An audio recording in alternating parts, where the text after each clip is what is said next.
El suelo temblaba bajo sus botas. La arena volcánica negra se aferraba a todo: uniformes, armas, manos, heridas. La isla de Iwo Jima llevaba casi un mes sangrando infantes de marina, y aún se negaba a ceder. Los defensores japoneses se habían atrincherado en la roca, creando una red de túneles y búnkeres en la tierra volcánica, diseñados no solo para mantener el terreno, sino para matar al mayor número posible de estadounidenses antes de morir. Era el 14 de marzo de 1945. Una pequeña patrulla de infantes de marina estadounidenses avanzaba por uno de los territorios más violentos y disputados de la historia. Eran hombres jóvenes. Estaban exhaustos como solo los veteranos de combate conocen. Un cansancio que no solo reside en el cuerpo, sino en algo más profundo, en algún lugar tras la mirada. Ya habían visto cosas que ningún ser humano debería ver jamás. Habían enterrado amigos. Habían visto apagarse la luz en hombres a los que amaban como hermanos. Y entonces la granada cayó entre ellos. No había tiempo para pensar. Apenas había tiempo para respirar. El pequeño objeto negro permaneció allí, en la tierra, durante una fracción de segundo que, en ese instante, debió parecer una eternidad. Todos los hombres de ese grupo tenían un solo instinto: sobrevivir. Todos los hombres de ese grupo tenían una sola opción: huir. Uno de ellos hizo lo contrario. Tenía 18 años. Era uno de los marines más jóvenes de la isla. Y en un abrir y cerrar de ojos, sin dudarlo ni un instante, se lanzó hacia adelante. Cubrió la granada con su propio cuerpo. Absorbió la explosión. Dio su vida para que los hombres a su lado pudieran salvar la suya. ¿Qué clase de persona hace algo así? ¿Qué clase de niño se convierte en ese tipo de hombre? ¿Cómo es una vida que brilla con tanta intensidad y termina tan joven, pero deja tras de sí una luz que jamás apagará del todo? Su nombre era George Phillips, y esta es su historia. George Edward Phillips nació el 14 de julio de 1926 en Rich Fountain, Missouri, una pequeña comunidad católica alemana enclavada en el valle del río Sage, un lugar donde la tierra ondula suavemente y el ritmo de vida en las décadas de 1920 y 1930 estaba regido por las estaciones, la fe y los estrechos lazos de una comunidad inmigrante muy unida. El condado de Merise, donde se ubicaba Rich Fountain, era el tipo de lugar donde todos se conocían, donde un niño crecía comprendiendo que formaba parte de algo más grande que él mismo, una familia, una iglesia, una comunidad, y que cuando había que hacer algo, simplemente se hacía. Los padres de George eran personas modestas y trabajadoras de ascendencia alemana, como la mayoría de las familias de Rich Fountain y sus alrededores. El pueblo era mayoritariamente católico, con la antigua iglesia de piedra que se alzaba en ese valle desde hacía generaciones como pilar fundamental, y el ritmo de la vida allí estaba tan marcado por el calendario litúrgico como por el agrícola. La Navidad, la Pascua y los largos meses de la temporada de cultivo marcaban el tiempo en Rich Fountain con la misma precisión que cualquier reloj. La historia no registra con exactitud cómo fue la infancia de George en sus detalles cotidianos: a qué juegos jugaba, con qué chicos corría durante los veranos de Missouri, con qué soñaba por las noches. Pero lo que sabemos de Rich Fountain nos revela mucho sobre el mundo que lo moldeó. Era un mundo donde el deber no era un concepto abstracto, donde el sacrificio se entendía como parte natural del ser humano, donde la comunidad primaba sobre el individuo, y donde se esperaba que un joven diera la cara cuando fuera necesario. George creció durante la Gran Depresión, lo que significaba que las dificultades no eran ajenas a su familia ni a sus vecinos. La década de 1930 puso a prueba severamente a las comunidades rurales de Missouri. Las cosechas se perdieron. El dinero escaseaba. Los hombres trabajaban sin descanso para alimentar a sus familias y preservar su dignidad.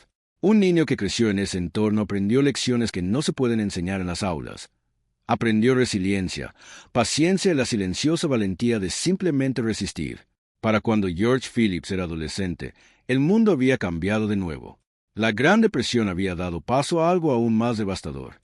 El ataque japonés a Pearl Harbor el 7 de diciembre de 1941 había arrastrado a Estados Unidos a una guerra mundial, y de repente cada joven estadounidense se medía a sí mismo frente a ese hecho trascendental. Los chicos que habían crecido escuchando historias de padres y tíos que habían luchado en la Primera Guerra Mundial ahora se enfrentaban a un segundo conflicto, más grande y más terrible, y tenían que decidir quiénes eran. George Phillips tomó su decisión con sorprendente rapidez. Se alistó en el Cuerpo de Marines de los Estados Unidos a los 17 años, lo que en 1943 requería el consentimiento de los padres. Sus padres se lo dieron. Esta no era una decisión inusual en la zona rural de Missouri en aquel entonces. El esfuerzo bélico había desatado una ola de alistamientos en todo el país, y miles de jóvenes de pueblos pequeños como Rich Fountain acudían a las oficinas de reclutamiento. Pero la decisión aún requería cierta reflexión. George Phillips Eligio Ser Marine eligió la rama más exigente de las Fuerzas Armadas estadounidenses. Eligió el camino que, como ni todos a su alrededor comprendían, lo llevaría al Pacífico. El entrenamiento básico para los marines en la Segunda Guerra Mundial estaba diseñado para despojarlos de su naturaleza civil y transformarlos en personas más duras y disciplinadas. El entrenamiento en Pérez Island, donde se procesaba a los reclutas de la costa este del Medio Oeste, era brutalmente físico e implacablemente exigente. Los instructores se guiaban por la filosofía de que un marine que no hubiera sido llevado al límite antes del combate no podía mantenerse firme cuando éste le exigiera de verdad. George Phillips superó ese proceso y emergió como un marine, lo que significó algo específico y serio en 1943 y 1944. Fue asignado al segundo batallón del 28º Regimiento de Infantería de Marina, de la Quinta División de Infantería de Marina. La Quinta División de Infantería de Marina era una unidad de reciente creación, activada en Camp Pendleton, California, en enero de 1944. Estaba compuesta principalmente por infantes de marina que recibían su primer destino, jóvenes como George Phillips que nunca habían estado en combate, junto con un número menor de veteranos que aportaban el conocimiento institucional y la estabilidad que las tropas novatas necesitaban. La división se entrenó intensamente durante todo 1944, preparándose para lo que todos entendían que sería un asalto anfibio masivo en algún lugar del Pacífico, aunque el objetivo específico se mantuvo en secreto el mayor tiempo posible. El objetivo era Iwo Jima.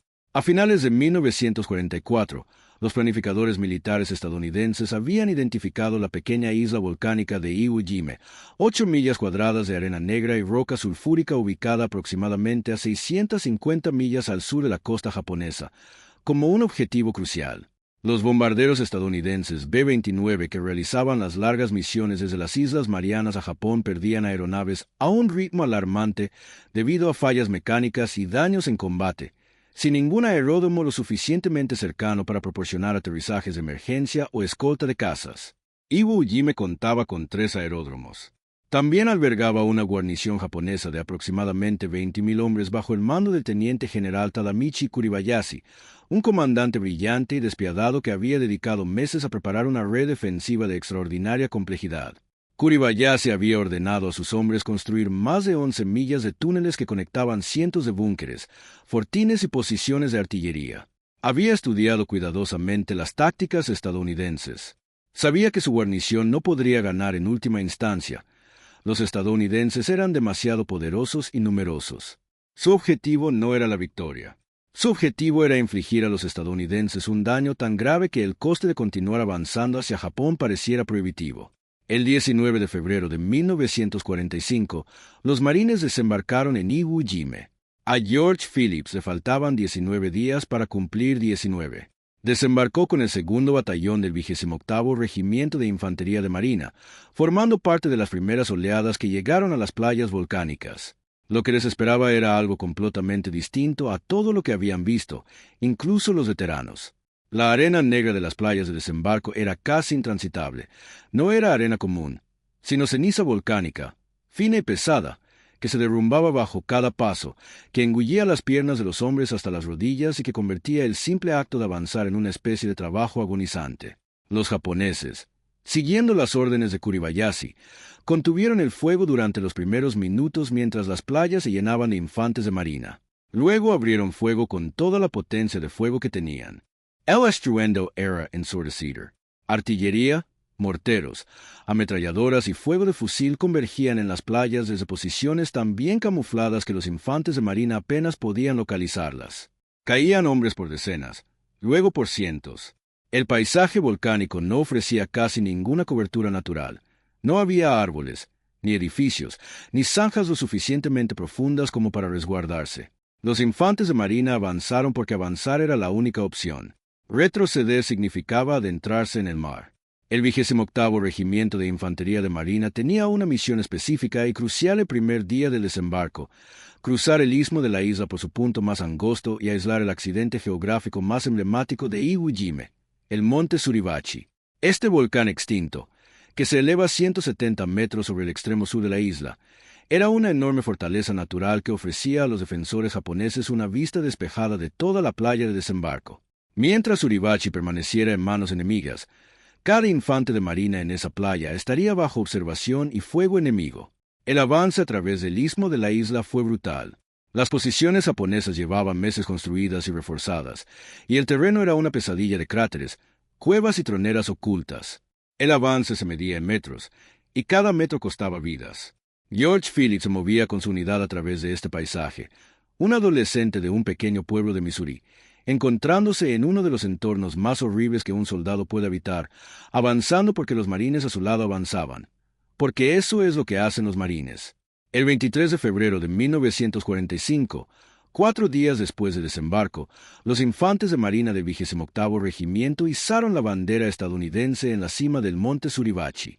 La famosa fotografía tomada por Joe Rosenthal ese día, la segunda ceremonia de izamiento de bandera, que muestra a 5 infantes de marina y un médico naval esforzándose contra la roca volcánica para clavar el mástil, se convirtió en una de las imágenes más reconocibles del siglo XX. Los infantes de marina en las playas y en los barcos que se encontraban en alta mar estallaron en vítores al ver aparecer la bandera en la cima. Los infantes de marina del 28º Regimiento habían logrado lo que parecía imposible, pero la batalla estaba lejos de terminar. De hecho, los combates más sangrientos aún estaban por venir. La parte norte de la isla, donde Kuribayashi había concentrado sus defensas más formidables, seguía sin ser conquistada. La quinta división de infantería de marina giró entonces hacia el norte, uniéndose a las demás divisiones en un avance implacable y terrible a través de un terreno que parecía diseñado por la naturaleza y reforzado por la ingeniería para ser intransitable.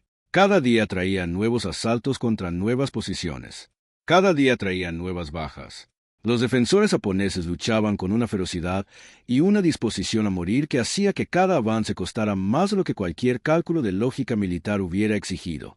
George Phillips luchó contra viento Waimaria. Sobrevivió a las playas. Sobrevivió al avance por el istmo de la isla. Sobrevivió a los primeros asaltos que marcaron las primeras semanas de la batalla. Vio morir a sus amigos. Vio caer sobre aquella roca volcánica a hombres con los que había entrenado, comido y reído en la relativa seguridad del campamento Pendleton. Y siguió adelante, porque esa era la única dirección posible para un marine en Iwo Jima en febrero y marzo de 1945. A mediados de marzo, la batalla llevaba casi 4 semanas en pie. Los comandantes estadounidenses esperaban asegurar la isla en unos 10 días. En cambio, seguían luchando, seguían sangrando, seguían avanzando a través de un terreno que no ofrecía ni tregua ni tregua. Los defensores japoneses, reducidos a unos pocos miles de hombres para entonces, continuaban resistiendo desde sus túneles y búnkeres con la misma feroz determinación que habían demostrado el primer día. El propio Kuribayashi enviaba mensajes a Tokio describiendo la situación con una especie de dignidad formal que enmascaraba el horror que sus hombres estaban viviendo, rodeados, con escasez de alimentos y municiones, y aún luchando. Fue en esta fase final de la batalla cuando llegó el momento de George Phillips. 14 de marzo de 1945. El soldado de primera clase George Phillips se desplazaba con un pequeño grupo de infantes de marina por la parte norte de la isla, en el tipo de combate cuerpo a cuerpo, a nivel de patrulla, que caracterizó las últimas semanas de la campaña de Iwo Jima. Los asaltos a gran escala de los primeros compases de la batalla habían dado paso a algo más íntimo, en cierto modo, más aterrador. Pequeñas unidades avanzando por un terreno devastado, despejando posiciones una a una, sin saber nunca de dónde vendría el próximo disparo o la próxima granada. Una granada japonesa cayó en medio de la patrulla. Lo que sucedió después fue rapidísimo. Y sin embargo, en los relatos de quienes sobrevivieron, el momento siempre parece expandirse, como si la memoria humana no pudiera retenerlo en su duración real y tuviera que extenderlo hasta hacerlo más comprensible.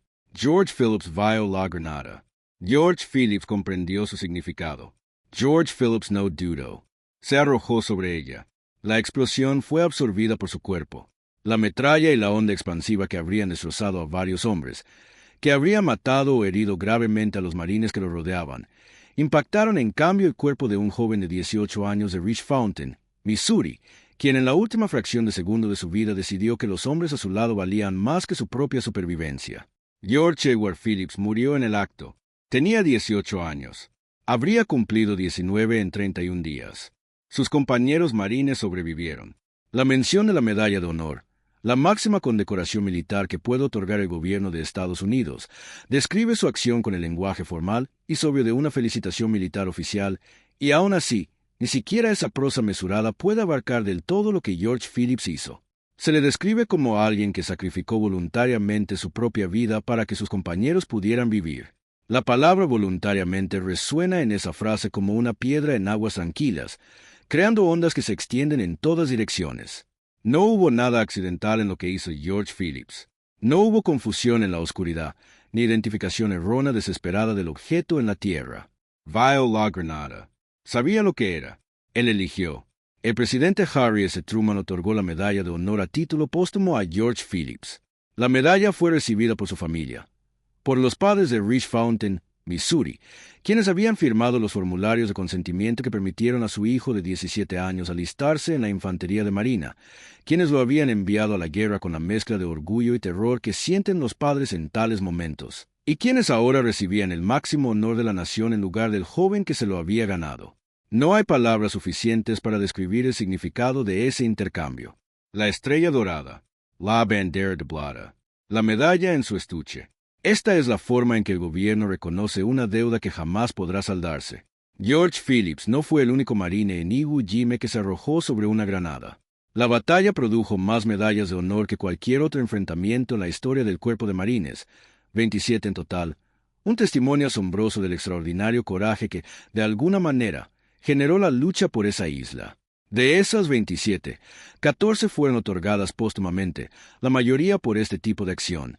Un joven que ve una granada, toma una decisión y acepta sus consecuencias. Ver esos 14 nombres es comprender algo terrible y a la vez magnífico sobre lo que sucedió en Iwo Jima en febrero y marzo de 1945. Es comprender lo que quiso decir el almirante Chester Nimitz cuando afirmó, en una de las frases más citadas de toda la Guerra del Pacífico, que el valor extraordinario era una virtud común en esa isla. George Phillips fue enterrado en el cementerio de la Quinta División de Infantería de Marina en Iwo Jima, y posteriormente sus restos fueron trasladados a su lugar de descanso final en Missouri. Finalmente, regresó a casa, a la tierra donde creció, al condado de Merice, al mundo de Rich Fountain, a la antigua iglesia de piedra y al ondulado valle del río Osage que lo había forjado. Regresó a casa de la única manera posible para un joven que lo había dado todo en una isla volcánica a 8,000 millas de distancia. En los años y décadas que siguieron a la guerra, la historia de George Phillips se conservó como suele conservarse el heroísmo de los pequeños pueblos estadounidenses, en la memoria local, en los programas escolares, en el conocimiento silencioso de la comunidad que lo había criado. Rich Fountain, Missouri, con una población de apenas unos 100 habitantes, había dado luz a un receptor de la medalla de honor. Ese hecho no fue fácilmente olvidado por sus habitantes. Las familias del condado de Merice conservaron ese conocimiento como las comunidades conservan toda su historia, de forma imperfecta, con lagunas y silencios, pero con una reverencia subyacente persistente. El Cuerpo de Marines también recordó a George Phillips. La medalla de honor no es simplemente un trozo de metal, es un nombre que se pronuncia, que aparece en muros, en registros y en las menciones que se leen en voz alta en ocasiones conmemorativas. La historia de lo ocurrido el 14 de marzo de 1945 se transmitió de generación en generación entre los marines como parte de la historia más amplia de lo que representa el cuerpo y lo que exige de sus miembros. Todo marine que aprende sobre Iwo Jima aprende algo sobre lo que significa estar rodeado de hombres capaces de lo que George Phillips hizo. Ese conocimiento no es una carga, sino una herencia. Hay una pregunta que acecha cualquier reflexión seria sobre una historia como esta, y vale la pena detenerse un momento en ella en lugar de pasarla por alto. La pregunta es, ¿qué hace que una persona sea capaz de hacer lo que hizo George Phillips? No en el sentido de una explicación bioquímica o psicológica, aunque existen y son interesantes, sino en el sentido más fundamental del carácter. ¿Qué hay en un ser humano que, en un momento de absoluta desesperación, elige a los demás antes que a sí mismo? ¿Quiénes estudian estos temas? Historiadores militares, psicólogos, veteranos que han vivido situaciones similares, suelen ofrecer respuestas sencillas y profundas a la vez. Hablan del entrenamiento, que es real. El Cuerpo de Marines dedica un enorme esfuerzo a fomentar la cohesión de las unidades y a enseñar a los marines a considerar a sus compañeros como más importantes que ellos mismos. Hablan del amor, que también es real. El amor entre hombres que han compartido un peligro extremo no es una metáfora, sino un vínculo específico y poderoso que, según las investigaciones, se encuentra entre los lazos humanos más fuertes. Hablan de la velocidad del momento, de la falta de tiempo para pensar, de cómo el cuerpo a veces actúa antes de que la mente consciente pueda intervenir. Pero hay algo más en las historias de hombres como George Phillips que ninguna de esas explicaciones logra captar del todo.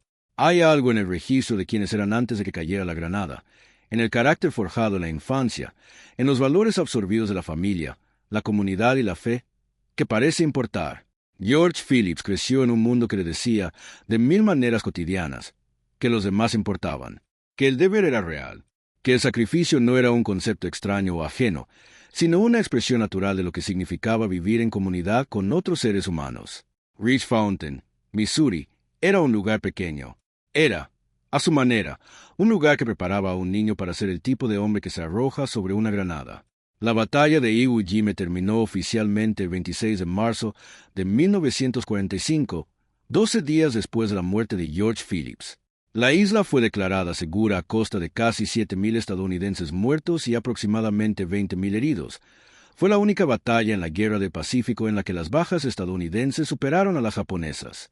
De los 21.000 defensores japoneses, solo sobrevivieron alrededor de 200. El propio Kuribayashi murió en la isla, casi con toda seguridad en los últimos días de combate, aunque su destino exacto nunca se ha establecido de forma definitiva. Los 3 aeródromos fueron tomados y utilizados exactamente como estaba previsto. Miles de B-29 averiados realizaron aterrizajes de emergencia en Iwo Jima en los meses siguientes, y las tripulaciones que sobrevivieron gracias a esa pista sabían, al menos en teoría, el precio que había costado tomarla. Ninguna de esas abstracciones se acerca a lo que sucedió el 14 de marzo de 1945, cuando un niño de Missouri cubrió una granada con su cuerpo y eligió, de la manera más literal e irreversible posible para un ser humano, amar a su prójimo como a sí mismo. Los hombres que sobrevivieron gracias a lo que George Phillips hizo aquel día volvieron a casa. Se casaron, tuvieron hijos y nietos. Construyeron sus vidas en la América de la posguerra que su generación creó. Los suburbios, las fábricas, las iglesias, los campos de béisbol infantil, el magnífico tejido cotidiano de la vida estadounidense en la segunda mitad del siglo XX. Algunos de ellos quizás quedaron marcados por lo sucedido el 14 de marzo de 1945. Otros quizás encontraron la manera de sobrellevarlo, sin ser destruidos por ello. La historia no registra con exactitud cómo era su vida interior en los años posteriores a la guerra, pero el peso de sobrevivir a algo así, sobrevivir porque alguien más decidió no hacerlo, no es algo fácil de llevar. Y ningún hombre que sobrevivió gracias a George Phillips podría haber olvidado, ni por un solo día de su vida, lo que se le había dado. Esa es la verdadera medida de lo que hizo George Phillips. No la medalla, no la mención honorífica, no el nombre en el muro ni la entrada en los libros de historia. La verdadera medida son las vidas que continuaron porque la suya no lo hizo. Los nietos de hombres que sobrevivieron a aquella granada. Las risas que resonaron en casas que solo existían porque un joven de 18 años, en la roca volcánica de Iwo Jima, tomó una decisión que la mayoría de nosotros apenas podemos imaginar. George Edward Phillips. Nació el 14 de julio de 1926 en Rich Fountain, Missouri. Falleció el 14 de marzo de 1945 en la isla de Iwo Jima. Tenía 18 años. Soldado de primera clase del Cuerpo de Marines de los Estados Unidos.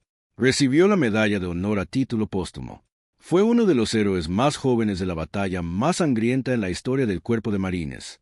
Un muchacho que, en su último instante, alcanzó la grandeza que un ser humano puede alcanzar. No pudo regresar a casa, al valle del río Osage.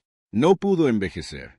No pudo saber cómo habría sido su vida si se le hubiera permitido transcurrir con normalidad durante los años de la adultez.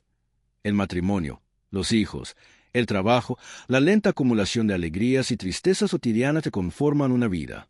Todo eso le fue arrebatado, o mejor dicho, todo eso le fue entregado, en un instante, en una mañana de febrero que se convirtió en marzo, en una isla volcánica negra de la que la mayoría de los estadounidenses nunca habían oído hablar antes de que los marines recibieran la orden de tomarla. Lo que perdura es esto: su nombre, su historia, su decisión. El recuerdo de la comunidad que lo vio crecer. La gratitud de los hombres que regresaron a casa porque él no lo hizo.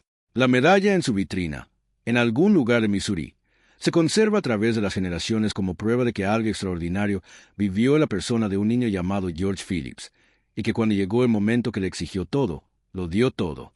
Algunas deudas no se pueden pagar. Algunos regalos no se pueden corresponder. Algunas historias solo se pueden contar, y volver a contar, y guardarlas con cuidado para evitar que olvidemos de que son capaces a veces los seres humanos, no en sus peores momentos, sino en los mejores. George Phillips era el mejor de nosotros, en el peor lugar imaginable, en el peor día, a la edad más temprana, sin dudarlo ni un instante. Recuerda su nombre. Si esta historia te conmovió tanto como nosotros al crearla, suscríbete a este canal. Cada suscripción nos ayuda a seguir contando las historias de los hombres y mujeres que forjaron la historia con su valentía y sacrificio. Déjanos un comentario. ¿Qué historia te gustaría que contáramos a continuación? ¿Qué héroe de la Segunda Guerra Mundial merece que su nombre sea recordado, su vida preservada y su legado conmemorado? Cuéntanos en los comentarios y haremos todo lo posible por dar vida a esa historia con el honor y el cuidado que merece.